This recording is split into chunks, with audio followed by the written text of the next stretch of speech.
As part of Eye on Matteson, a Business in the Spotlight will be recognized to showcase our businesses that are open and serving our community. The Sam's E-Commerce Fulfillment Center celebrated their grand opening, and our village president, Sheila Chalmers-Curran, gave a welcoming speech.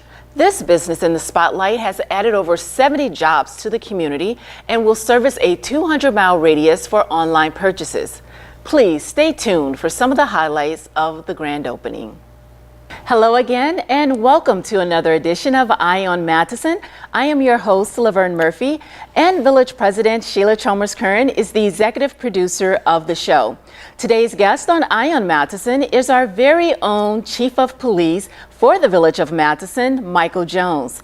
Chief Jones has been in law enforcement for a total of 22 years in the South Suburban area.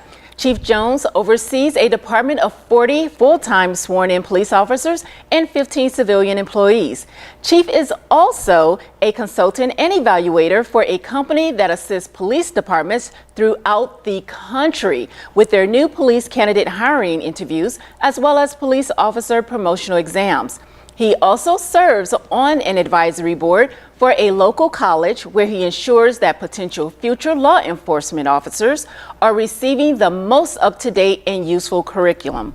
But this is just the tip of the iceberg when it comes to Chief Jones' career, which you will hear more about in today's show, and how Chief Jones has introduced new policies and programs to bridge the gap between police officers and their community. Chief Jones, thank you for joining us on Eye on Matteson today. Welcome. Thank you for having me. Great. Chief, you have such an extensive resume, which you've built over the last 22 years of your experience. What led you to actually this point of becoming Chief of Police? Well, I was always interested in law enforcement, serving the public, and just helping people. And this career has given me all of those opportunities. I started in Richmond Park, actually, in 1997. And then in 1999, I came over to Matteson as a patrol officer, field training officer, range officer. I was on our SWAT team at the time and was a tactical officer. And then I became a detective. Joined the South Suburban Major Crimes Task Force, which helps investigate very, very serious crimes throughout all of the South Suburbs. I got promoted to patrol sergeant in 2004. And then 2009, I got assigned to be the detective sergeant overseeing the Criminal Investigations Division. And then in 2012, I became deputy chief and then chief of police in 2014. Wow. So what really keeps me going is really the community. Just making sure that everybody is safe, secure, and happy.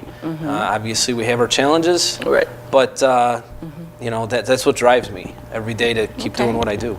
Wow. And it sounds like you've touched almost every aspect of within your department, which is great.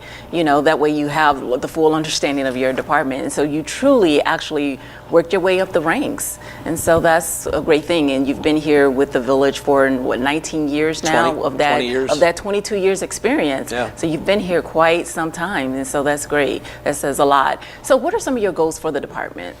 My ultimate goal is safety and security. And that is really measured by two major things: crime and crashes. We have a very, very busy and active community between our residents and our commercial areas. We're a thoroughfare right off of I-57. To get into any of the adjoining communities, you have to go through the village of Matteson. So crashes are a big concern of mine. So but the good thing that we have is I'm very, very lucky to be in the position I am because we have a good community and we have a lot of good men and women in the Matteson Police Department that share our vision of trying to suppress crime and crashes, because ultimately that's what keeps people safe. So that's right. Quality of life, those are the things that people hang their hat on, in safety, and you guys have been providing that in an excellent way. Thank you. Now, it's not only about solving crime in the community, but it's also about giving back to the community and partnering within the community. What are some of those efforts that you've been doing to give back and get involved in the community? Well, one of the things we wanted to do, the nature of our job, look, nobody likes to get tickets. We become the mediators of different problems. One person is bothered because somebody else is playing the music too loud. We have to be the bad person and say, hey, you need to turn down your music. And sometimes it's difficult. You have kids playing out in the neighborhoods. You have to have an officer there. And yes, we'll have to write speeding tickets. I'm going to tell you a secret, though. Officers don't actually like writing tickets. But it's one facet of their job. But on the other hand, what we've been trying to do over the last 5 years is create a balance of positive police interaction. So when they're not having to enforce traffic laws or arrest somebody for shoplifting, they're doing more for the community. Every one of my officers has to carry sticker badges for kids. So when you have that opportunity to impress upon a child, because this is a very noble profession. I still believe that in my heart. Yes, absolutely. And I myself give out sticker badges to kids that say Matteson Police Department, and just to get the overwhelming look on that child's face. But we have a lot of programs that many people might not or realize in the police department. We have a community policing bureau. It oversees our Illinois senior triads. Okay. I have about 40 to 60 senior citizens who are active in this organization that has gotten awards because of their involvement. They meet at the police department every month. I often go to their meetings and share some things that happened in the village. They take field trips to the courts. They go to Windy City Live. They love that. Okay. And a great organization for our senior citizens. On the other end of the spectrum, we have a very vibrant Cadet Explorer program. So this is our youth that they come out and they learn different facets of what it takes to become a police officer. We get them actively involved, and they also help us out on different events and things like that. So that's our youth from I believe it's 12 to 21 can get involved in our Cadet Explorer program. Then throughout the year, we every fall, typically in September, we run a 10-week Citizen Police Academy, and where citizens can come out and they see different, actions of our job. They do traffic stops. They learn about how to process a crime scene. They learn about major incidents and how it affects police officers mentally. Right. And that's always a concern. And they see this job from our shoes. And then stemming from that, they've also created their own Citizen Police Academy Alumni Association. Okay. And they've come out and done philanthropy events with us. So, be on the lookout for upcoming dates of Citizen Police Academy. We host block captains meetings at our police department. We have a Family Youth Initiative, or FYI. What we've done with that is partner with other police departments, our churches, our school guidance counselors from our local community, and what we'll do is we will raise money, and we do a haunted house at one of the local schools every year through that group in our police department, and we do events for kids that they might not be able to do otherwise, such as ski with the chief once a year. Yes, I do ski with the kids. Okay. And then we also do money for displaced families. So we'll put them up in a hotel and what we can. So kind of just taking care of those that need taken care of. And the final program we run is a CAS camp, which is called Cops and Students Together, and that's in the summer. And there's about 50 to 60 kids that go through that 5-week camp. Okay. And it's just we take them to swimming and see a movie and kind of just the interaction. So, we have a job we have to do. That's right. But these are also the jobs that we want to do. Right. So it's kind of come full circle. And it creates a great balance. And you talked about a lot of these programs like the Senior Triad and FYI and the Cadet. Can individuals find more information on the website if they're interested in any of these programs? Absolutely. Okay, Absolutely. great. And you also do philanthropic events or involvement as well. Can you speak on some of those efforts that you do? I know you do Special Olympics and Cop on the Roof at Dunkin' Donuts. Yeah. And you guys do quite a bit. Yeah, and I think that leads to the real true nature of our officers, because it's something I'm very proud of, and Special Olympics is near and dear to our hearts. We do a basketball game, as you know, at the community center with the SSSRA, which is that runs it for people with developmentally disabilities and physical disabilities. These, I call them kids, but they're not even kids. A lot of them are adults. They're just so heartwarming to be involved with them. So we do a lot of events. We do the polar plunge. Oh, okay. So I challenge any resident that wants to join us this year. It's early March. It is freezing. I have done it myself. Okay. I don't know how I'm going to do it this year, but we'll see. Okay. We do the polar plunge, Cop on a Rooftop event at our Dunkin' Donuts. We do a celebrity waiter at Culver's. They do a Texas Hold'em tournament. And here's what I'm very proud, because these officers have raised over $25,000 for Illinois Special Olympics this year. Wow. And is one of the top raising police organizations in the state of Illinois. Oh, congratulations. So the last 3, 4, 5 years, we've been in the top 30. There's over 800 individual police departments in Illinois. Wow. And the Matteson Police Department is in the top 30 consistently every year. Wow. So, it's something to be proud of. Yes, those are great efforts. And then we also we just started this 2 years ago.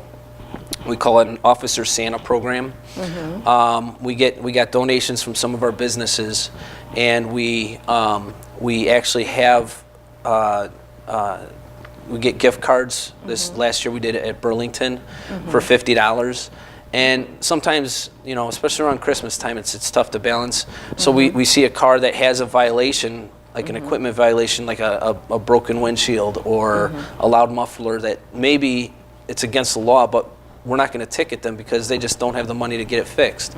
So we'll give them gift cards to those individuals to kind of just give them a little bit of boost. Yes. And then we also drop off gift cards at a local domestic violence shelter, just to help out their families, because obviously, they're in a tough spot and they're trying to figure out how to take care of their children during the holidays. So I know the officers love doing those kind of programs, and it kind of leads to who they are. Right. And individuals get to see the softer side of policing involvement in the community. And I know you've implemented some new policies and programs to make sure that the police officers are being involved in the community. How has those efforts been, or have they been beneficial? Great. We require our officers to do foot patrols every day in our parks, our walking paths, and in the neighborhoods, and I've even done them myself. And then business checks, they go into the businesses and just make an appearance, because we want to get to the point where an officer walks into a restaurant and everybody's not like, what's going on?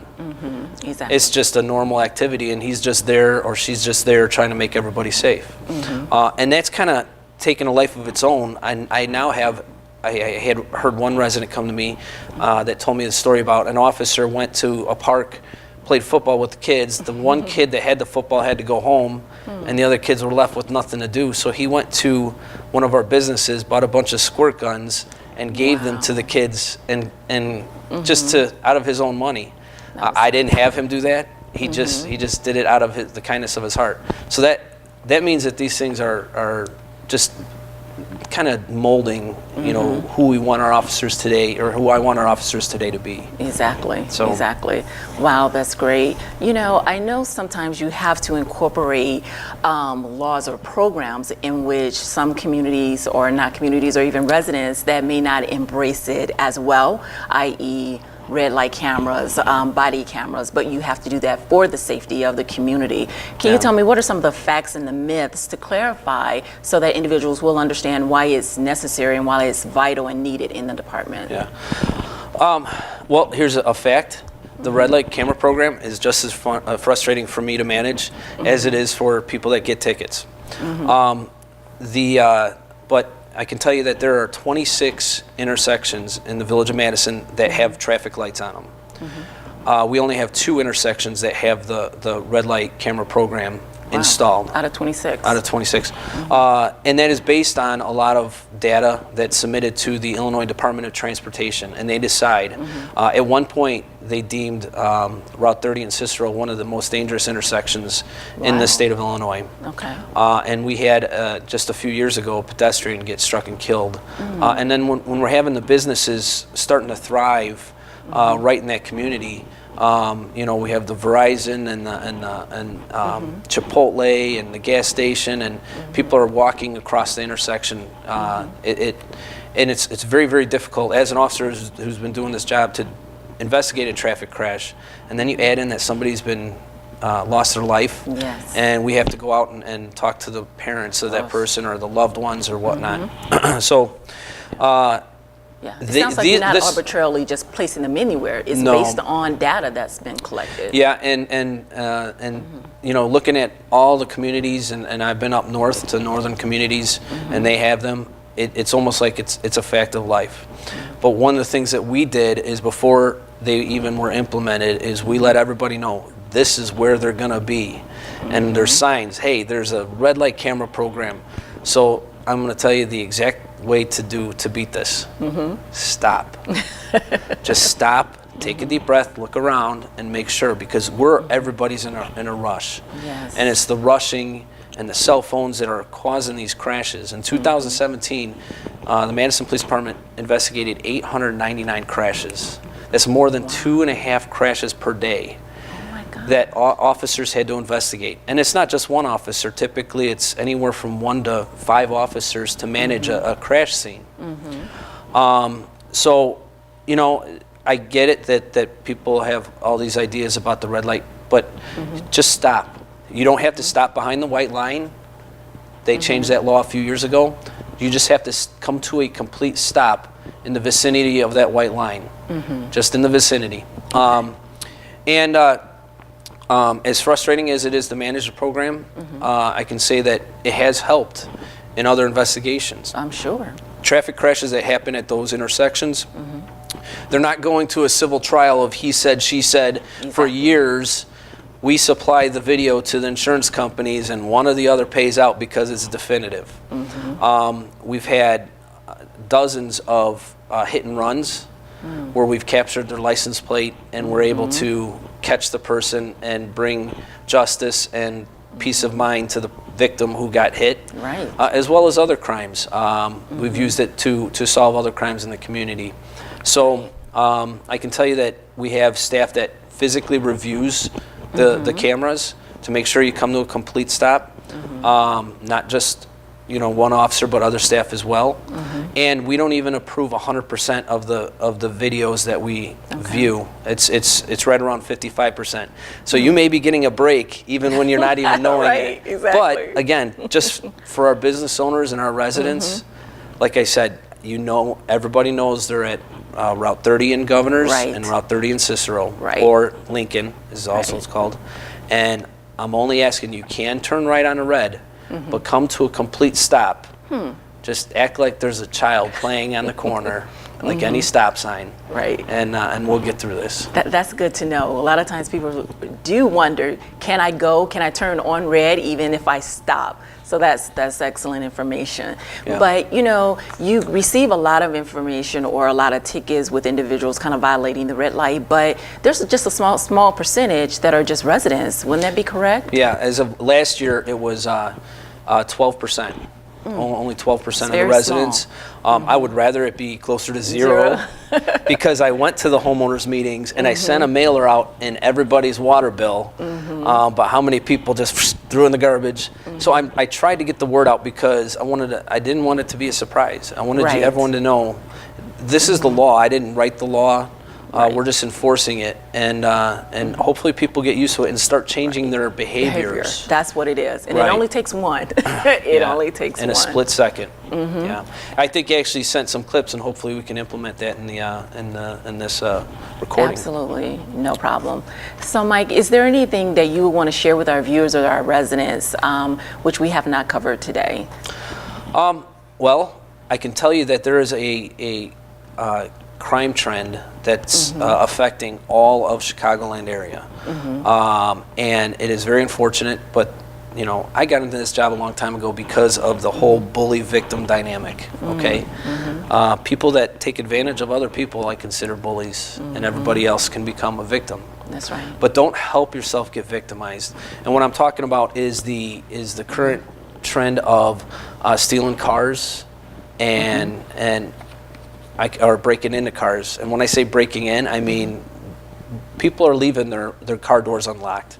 And I've said this in many other venues, and they're leaving laptops in their cars and valuables, and then everyone's too dependent on the electronic features of their key fobs to lock their door and not actually checking it. And then people are leaving their key fobs in their pockets while they're gardening or doing house chores, and they're inadvertently unlocking their car door in the driveway. So we have individuals, bullies or predators, that are coming to our community and simply pulling car door handles. 20 years ago, when we all had to manually hit the button, Right. they would have to take the extra step of breaking into the car by breaking a window or popping the lock. We don't see that anymore. It's Yeah. easy to just open the door, take the iPod, take the iPad, Right. take the bag, whatever, and then close it. Now we're encountering people that, especially in the winter months, who are leaving their car doors or their cars running with the keys in it. Yes. Not the keys in it, but It is actually state law that says you cannot leave your car running with your keys in it. You could get cited. Now, we're not sending officers out there to write tickets on every single person that does it. But I can tell you that we have had cars stolen from our gas stations. People pump their gas, leave their car running, go inside to pay, come back and their car is gone. okay. I wouldn't necessarily do that, but okay. You don't have to admit to anything here. We've had people that are warming up their cars in their driveways with their keys in it. And another phenomenon is, and be wary if you start your car up with your you have those the starts where you have to just be in the vicinity and you just hit a button. Well, you could be coming out and it takes 2 seconds for a predator to steal your car just while you're in the vicinity. Right. So invest in something. If you don't have automatic start and you have keys, get another set of keys so you can lock your door. That's a deterrent. Right. Or better yet, invest in those automatic starts. I don't know what they're going for, a few $100, I'm sure. But that's a great way to warm up your car without your car possibly being stolen. Yeah. Yeah. And it's such an easy opportunity, and so that's why it's probably on such high alert or whatnot. But it's not a Matteson thing. It's just something that's trending across, Yes. the board, I'm sure. Yes. Well, great. Well, Mike, this has been a wealth of knowledge. I have one more thing, Yes. if I can just bring it out to the public. It takes a very, very special person to be a police officer, and I think that we're looking for special individuals. I want to explain the process of becoming a police officer and then ask the residents for something. Yes, absolutely.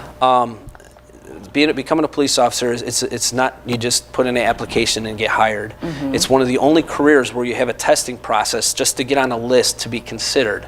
That testing process can take a year to complete. Oh, wow. It's a physical test, a written test, a psychological test, a pathological test, a medical test, and then once you get all that, you get placed on a list. And then if you get hired, we send you to the police academy for 3.5 months. And if you get through that, then we train you in our police department for about 4 months through field training. So just to become a solo police officer, you're talking about a 2-year commitment. All right? That's how special the guys and girls are in the Matteson Police Department to have gone through all that. Absolutely. But you always need more. People retire and we're always filling holes. So the list is good for 2 years, so that's a process. Okay. And what I'm saying is I talk to a lot of kids who have other career paths. And I think at one point I wanted to be an astronaut, and that didn't happen. But I'm telling you, everybody that our list is currently set to expire in August. So our Police and Fire Commission, which is made up of 3 appointed residents, oversees the hiring process for our sworn police officers.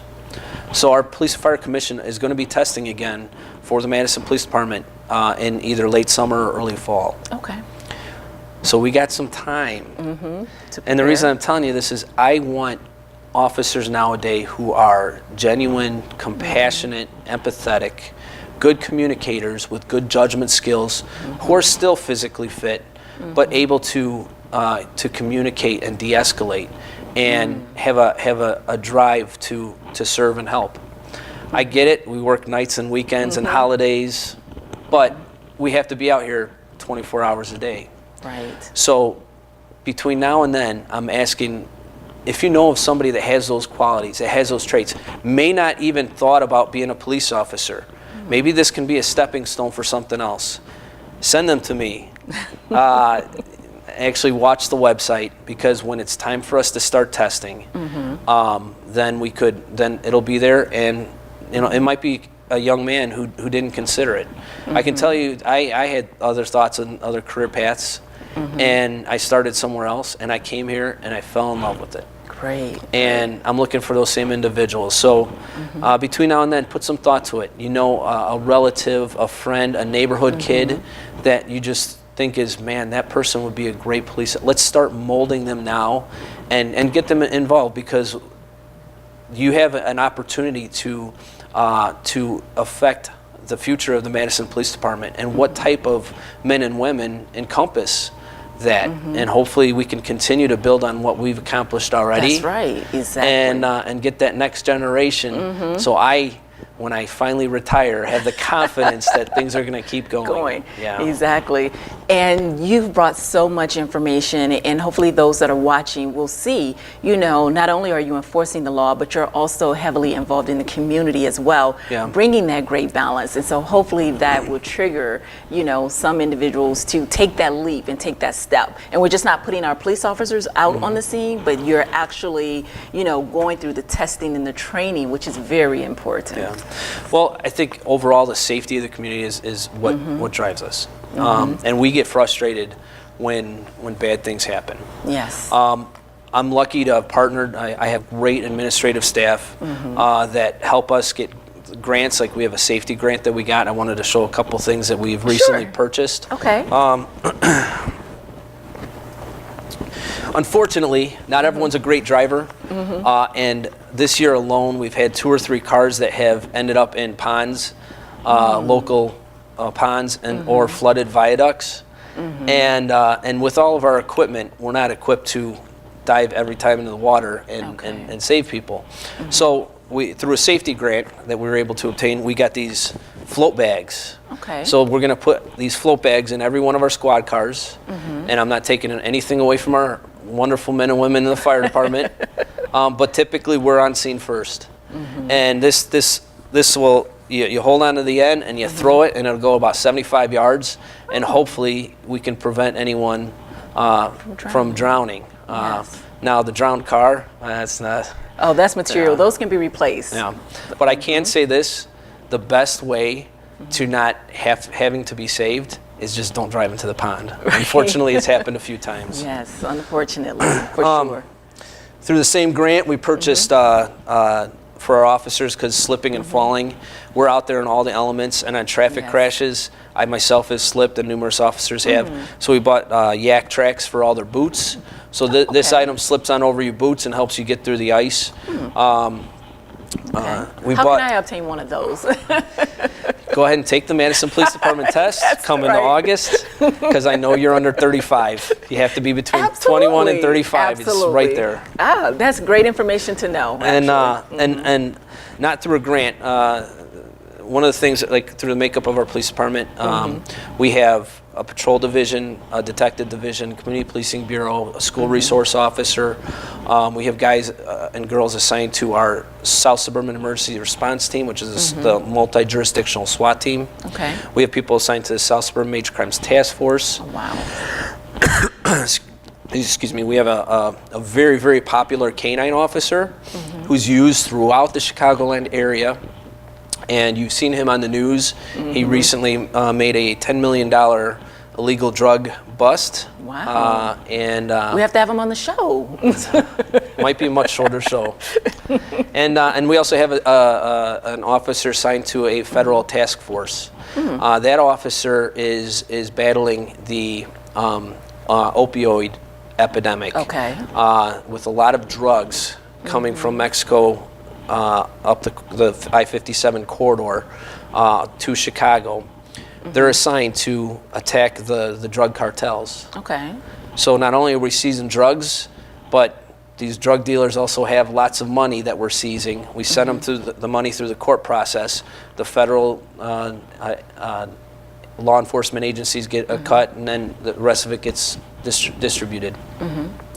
So over the last 3 years, the officer and his team has been very good at these federal seizures. Great. And we're getting hundreds of thousands of dollars. So one of the things that we did is we purchased body cameras. So we'll be rolling out body cameras because we want to increase accountability, transparency, and it also increases the efficiency of what officers are able to accomplish. So you'll see these officers wearing body cameras, and it won't be as low as this, but they just basically magnet to your uniform. And that's a good program that was paid for by other entities besides taxpayers' money. So, Right, okay. So we're starting to continue to roll out a lot of these things, and we're still going to try and be creative and keep going forward after that. So. Right, great. And that goes back to one of those things where it's not, sometimes you have to implement things that the residents or others just may not care for, but at the same time, they're vital to your department, they're necessary. Yes, and Great. we will all get used to it. Years ago, they made a law that said everyone should wear their seatbelts. And it's a good idea. It was a good law. Yes. And there are still people that don't want to wear their seatbelts. And Right. I always yell at my dad. When he didn't grow up having to wear a seatbelt, so it's a difficult transition. Right. And as we move farther and further, everything starts somewhere, but it boils down to safety and security. Right, and it becomes the And new normal. It does, and we'll all get used to it. Absolutely. But in the end, you can see that I'm very passionate about the safety and security of the community. I take my oath very seriously. But I can tell everybody that not only do I feel lucky to work here for so long, but you guys should feel lucky to have the officers that you do. Yes. They're great young men and women. Some of them not so young. And I always enjoy when I get an email or a card or a phone call when they take the time out. Somebody takes the time out of their day to compliment the officers, and I always let the officers know. There were times that I had residents bringing up pastries, and I had to say stop because you're getting all of us fat.